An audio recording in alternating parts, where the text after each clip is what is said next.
Spy Family Code White is an upcoming anime movie based off the popular TV anime set to release Friday, April 19th in theaters. It's Monday, April 15th. I am marathoning episodes of Spy Family to get caught up for Friday's release, contemplating if I should pre-order tickets or buy them at the door to save some money. I bought my mom and I $5 tickets to the Monday mystery movie as an excuse to get out of the house. It will be a comic book movie. No, it will be an 80s movie. No, it's going to be a chick flick.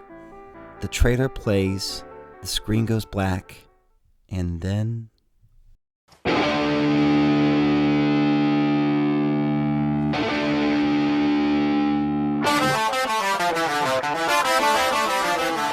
Holy crap! Some geek who works at the theater played Spy Family 4 days before its release date. I can imagine that person's thought process. Should I do it? I'm gonna do it!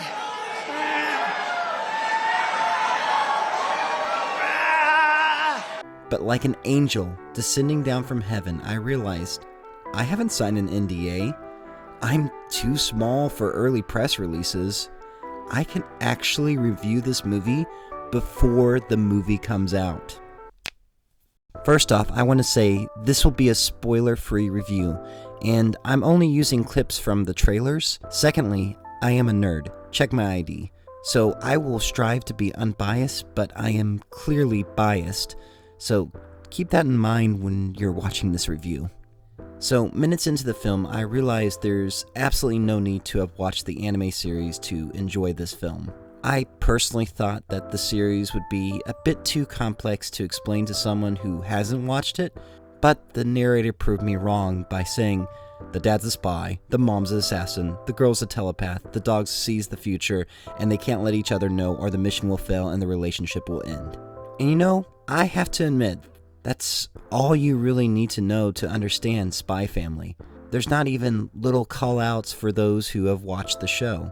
There's only two small things from watching the show that might make you enjoy the movie more, and that's that this guy always strikes out with chicks, and this boy likes this girl, but she doesn't know what romantic love is and is only using him to get close to his father. Yep, that's it.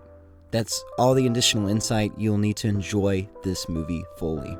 I think the biggest hurdle and difficult thing to understand about Spy Family is that it is a combination of two genres of anime that basically never mix, shonen and slice of life. In plain English, that means a combination of action and wholesome comedy.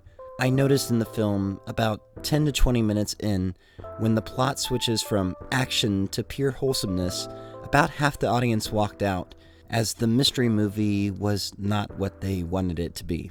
I understand if you just don't care for animation, why you would want to walk out, but what hurts is I think some people left because the juxtaposition of wholesomeness right after the action scene is jarring, but that's what makes Spy Family such a popular series.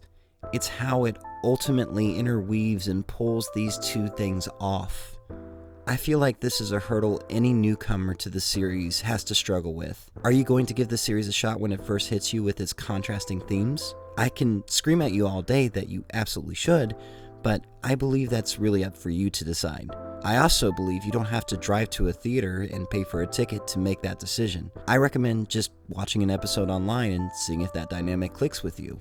What's a shame about the walkouts is it's really the second half of the movie where the movie really shines and everything starts to click. Though I would be remiss if I did not mention one scene in this portion that can only be described as an insanely anime moment. Trust me, you'll know when it comes, and it will guarantee be your most or least favorite part of this movie.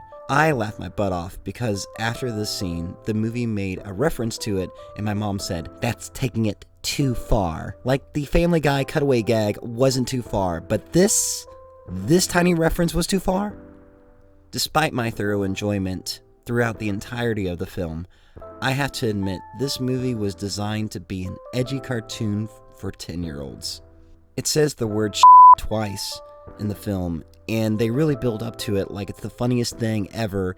And although I did find it hilarious, it perfectly describes the mindset of the film, and I can understand adult viewers possibly sighing at these weak, slightly offensive jokes. However, I believe this movie is one of the few movies that has the potential of penetrating that older audience. I don't know the legality of them playing this movie 4 days early. I'm gonna do it! But the more I contemplate it, the more I think this really is the best pick for a mystery movie.